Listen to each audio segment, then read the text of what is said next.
সবাইকে সালাম ও শুভেচ্ছা জানাচ্ছি। কৃষি এইডের পক্ষ থেকে আমরা আজকে আপনাদেরকে ভিডিও চিত্র দেখাচ্ছি ফেনীর ঐতিহ্যবাহী ফেনী বিজয় সিং দিঘি।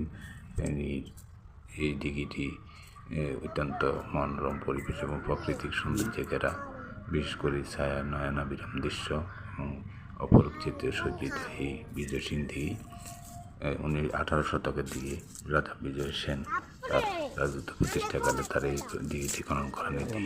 খননকালে প্রায় এটির দৈর্ঘ্য হলো প্রায় 3757 শতক জমির উপর প্রতিষ্ঠিত এই দিঘিটি। এই দিঘির উত্তর পাড়ে রয়েছে ফেনী সার্কিট হাউস, জেলা প্রশাসকের বাসভবন, মাননীয় পুলিশ সুপারের বাসভবন সহকারে অন্যান্য সরকারি দপ্তরগুলোর বাসভবন, এবং এর পাশাপাশি রয়েছে নয়নাভিরাম দৃশ্য সমৃদ্ধ বিভিন্ন রকমের ফুল এবং বিভিন্ন ফল এবং কাঠের গাছ সজ্জিত এই চারিদিকে পুকুর পাড়ে 1995 সালে এই দিঘিটি সংস্কারের কাজ শুরু করেন ফেনী জেলা প্রশাসন আওতাধীন এই দিঘিটির চারিদিকে 1995 সালে প্রথম সবুজায়নের কাজ শুরু করে এবং অত্যন্ত সুবিশাল প্রকৃতি, বিভিন্ন রকমের ছায়া ঘেরা প্রাকৃতিক সৌন্দর্যে সজ্জিত বিভিন্ন রকমের নয়নাভিরাম গাছ এবং লতা সজ্জিত এই দিঘির ভ্রমণ পিয়াসী মানুষদের এবং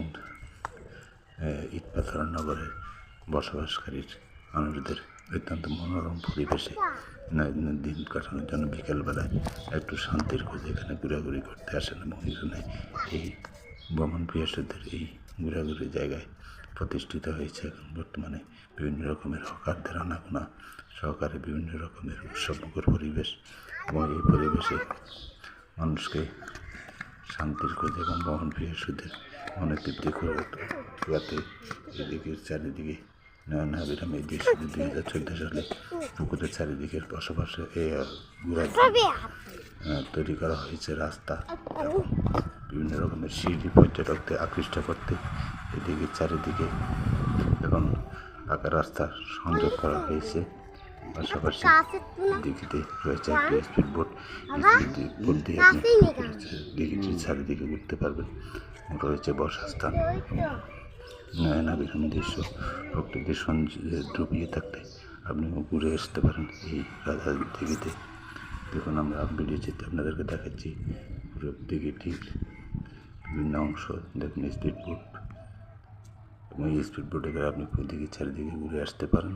পাশাপাশি প্রকৃতির সৌন্দর্য নয়নাভিরাম দৃশ্য এই কোলাহলযুক্ত শহর থেকে একটু স্বস্তির নিঃশ্বাস ফেলতে ঘুরে আসতে পারেন এই দিঘির পাড়ে।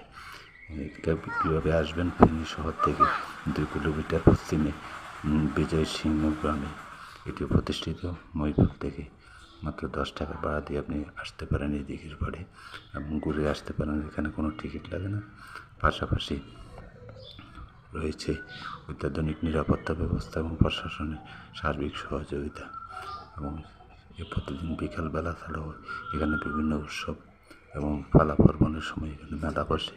পাশাপাশি রয়েছে চা কফির আড্ডা সহকারে বিভিন্ন রকম মনোরম পরিবেশ। দেখুন, আমরা ভিডিও চিত্রে আপনাদেরকে দেখানোর চেষ্টা করতেছি দিঘির সংস্করণ কাজগুলো। রয়েছে বিনোদন পার্ক সহকারে বিভিন্ন রকমের কারুকার্যে সজ্জিত এই দিঘির পাড়টি অত্যন্ত মনোরম পরিবেশে আপনিও ঘুরে আসতে পারেন স্বস্তির নিঃশ্বাস ফেলতে। সবুজ প্রকৃতিতে ডুবে থাকতে হলে এদিকে চারিদিকে ঘুরে আসলে আপনার মন সমৃদ্ধ পাশাপাশি ভ্রমণ ক্রান্তি এবং যে ইটপাথর নগরে বসবাস করা সেই অস্বস্তিকর পরিবেশ থেকে কিছুটা স্বস্তির নিঃশ্বাস ফেলতে পারেন। প্রতিদিন বিকালবেলা এখানে ভ্রমণ পিয়াসীদের আড্ডার মিলনস্থলে পরিণত হয় এই দিঘির পাড়টি, এবং পাশাপাশি এই দিঘির পাড়ে কেন্দ্র করে গড়ে উঠেছে অনেকগুলো ক্ষুদ্র এবং বিভিন্ন রকমের হকারদের কর্মসংস্থান।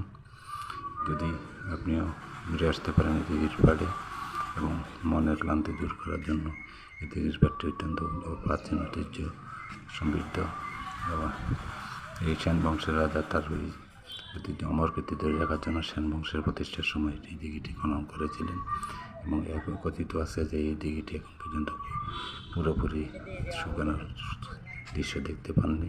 পাশাপাশি এই দিঘিতে চাষ করা হয়েছে প্রচুর পরিমাণে মাছ এবং দিঘির উত্তর পাড়ে রয়েছে বিভিন্ন রকমের ফুলের সমারোহ। যদি ভিডিওটি ভালো লাগে তাহলে লাইক কমেন্টস ফলো দিবেন। ধন্যবাদ।